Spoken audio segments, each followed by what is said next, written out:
Aloha, all, and welcome back to Let's Play Paper Mario for the N64. I'm Paper Mario Guy, and in the last episode, we made a whole bunch of staircases appear.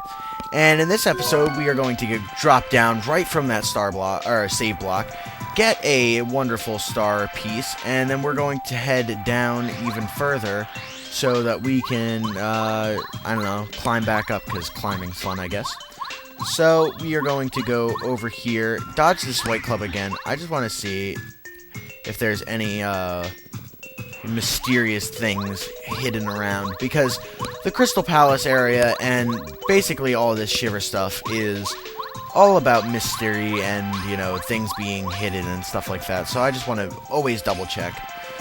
But here we have a healing block, which is nice, although it doesn't give us back all of our star power, but now we can make our way into this particular area, which happens to be the entrance to the grand, one and only Crystal Palace.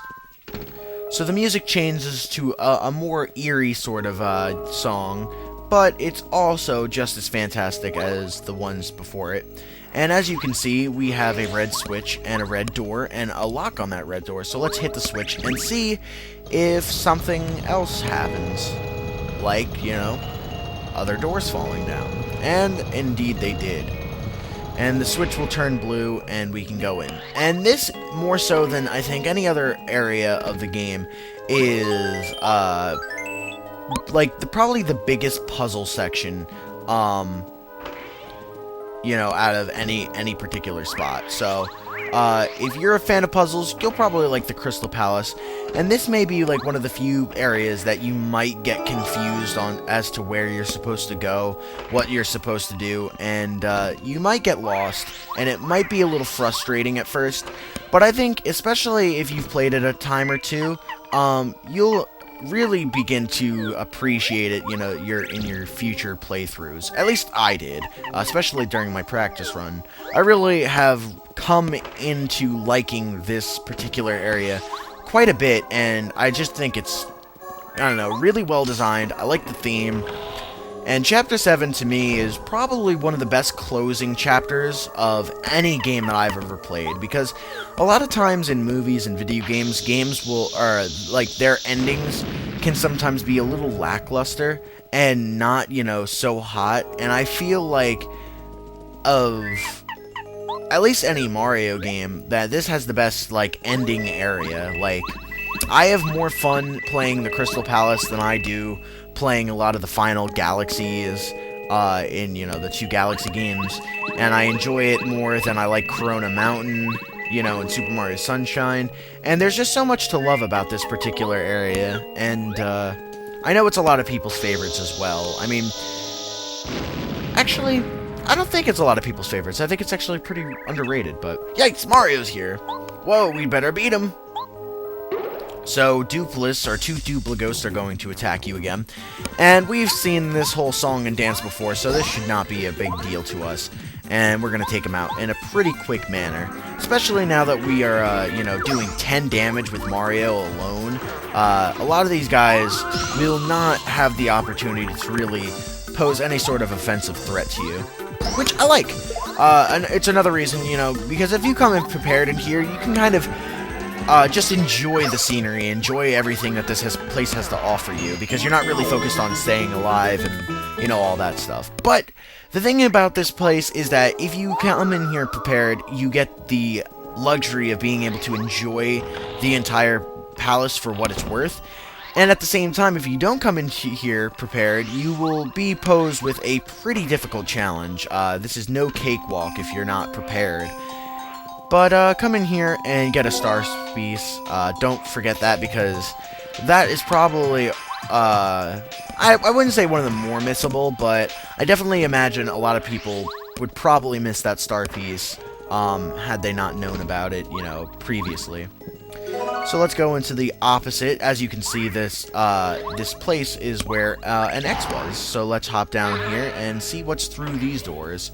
We gotta deal with all these swooper enemies. I'm gonna try to dodge them because they're pretty easy, don't drop that much experience, and are really kind of annoying, especially if you're trying to dodge, you know, their first attacks.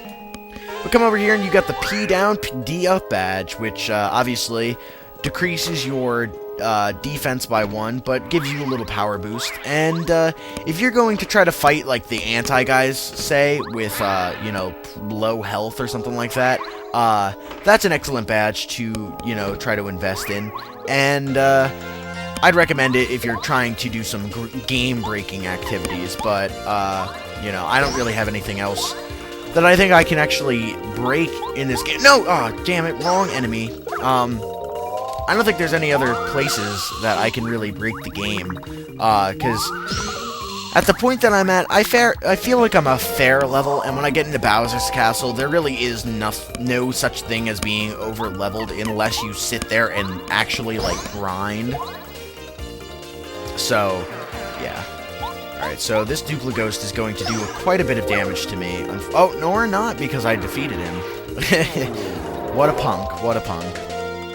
But he changed into Goombario, which is, you know, like I said, one of my favorite particular,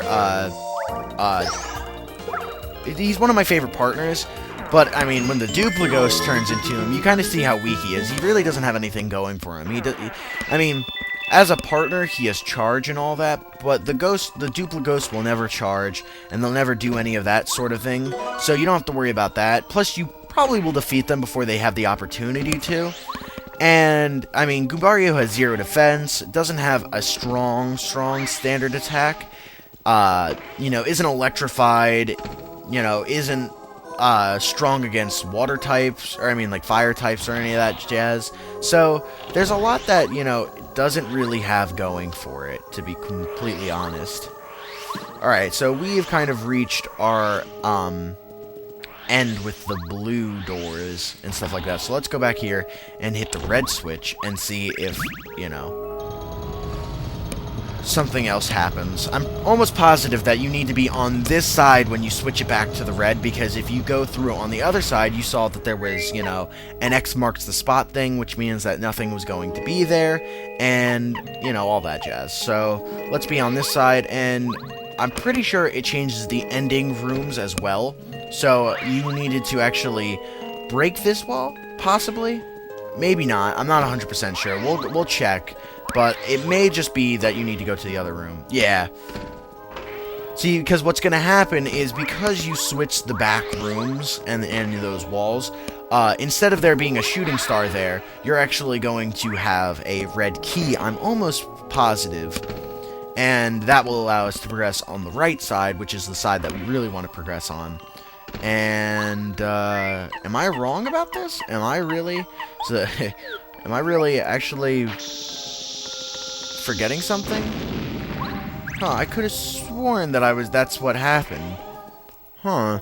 Let's do some backtracking then. You guys actually get to see me, blunder a little bit in this game. Normally, I'm pretty good with, you know, remembering this game. But apparently not so much right now, but we'll mess around until we can really figure things out. We'll go back through the red door and see if we can find something. Or the blue door, rather. Something about this, about this particular area also is that there's a lot of, bombable walls that may not seem bombable at first. So, I'm gonna test out some of these walls and, you know, kind of see what's going on. But, it's looking as though, we need to go back and traverse through the doors while they are red. Maybe there's something on that side. Otherwise, I will legitimately be stumped for the first time, I think, on camera in this entire project. But, I mean, I do know this game really well, but I've said in the past that I'm not perfect. I know what it is.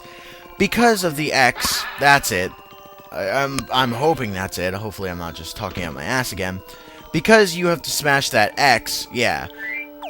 You bomb this wall out, and the red key will be in here. So I was kind of right with my whole theory of it being, you know, involved with that red X and blowing up the sides. But who are all of you? You're all trying to look like me. Mario, don't tell me you can't tell which one is the real Bombette. So anyone with the star or the heart is not going to be Bombette, and generally, you know, the ones that are the least eccentric are going to not be Bombette. So, let's smash the imposters with our hammer, starting with this one over here, because we know that this one's definitely not one because of the stars, and we know this one isn't one because of the hearts, and we know this one isn't one because of all of the ridiculous amounts of exclamation points. And this one's not there either because of all the dots. So we, in fact, picked the right Bombette, and Bombette's gonna be so happy. And she said that she would have bombed us if we got it wrong. But yeah, here is the chest that is going to have the red key.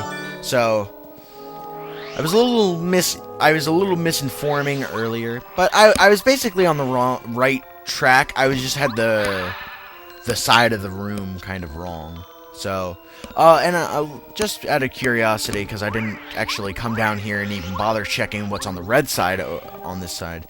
It's just the treasure chest. Oh no, this was with the blue key. My apologies. So, now that we have the red key, we can actually move on to the red side of the door. You know, make our way this way. So let's go through the red door and see what we have in store for us. So if you wanted to, you could go through there, but there's really no point to. And I'm going to keep Watt out for the time being, because I don't think we really need to worry about anything regarding giving. So this is an interesting mechanic of the game. Basically, on this side, you're going to have a white Clubba and a black Magic Koopa, for whatever reason. And the black Magic Koopa, or I mean, the white Clubba is the one that you want to defeat, because on the opposite side is a Clubba statue. And if you defeat the Clubba, then the Clubba statue on the opposite side is going to disappear, and you're not going to have to worry about being stuck. And this is going to be a recurring theme throughout the Crystal Palace, and honestly is awesome. I really like that theme, just because they could have went about this a bunch of different ways, and like, I feel like this one's probably the most creative. Like, you know, they could have had you do like little pushing puzzles, which they actually have a kind of pushing puzzle, but they just did the whole mirror thing really well. And wow, that's the first time I think I've ever seen the white Magic Koopa attack physically out of any time I've ever played this game. That's weird. Not used to that.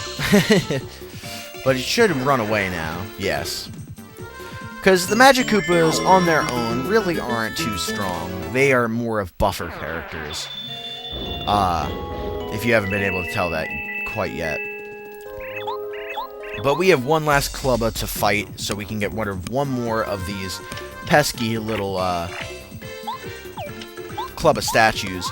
And I missed my action command. But I mean, now that we're, you know, a little bit into... Oh, oops, I thought he was just doing the one attack. But now that we're a little bit into, you know, the Crystal Palace, I'd like to know, what do you guys think of the Crystal Palace thus far?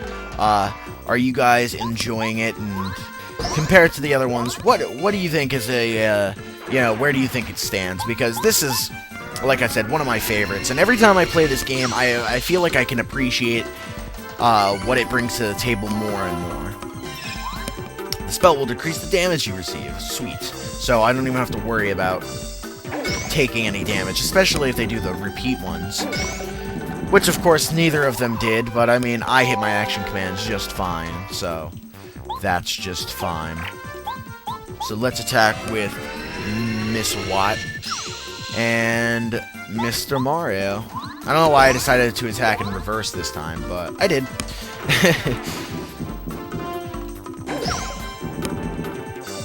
And those are the effects of a Defend Plus and 2 damage dodges. Because without those two, I would be... even with my action command, on top of those 3 badges, I'm defending against 4 HP. And, you know... that's awesome, because if I wasn't and I missed my action command, I'd be getting hit with, 5 damage each time a Clubba attacked me, which is not really going to benefit you in any sort of way. So, let's go to the front of the building, because we are up to 15 minutes, and that feels like a pretty good place to stop, so we'll go through this door. And we're going to save right here, so if you enjoyed this video, be sure to give it a thumbs up, and I'm Paper Mario Guy of the KoopaNinjaBros, and I'll see you in the next episode when we do more Crystal Palace. See you guys then.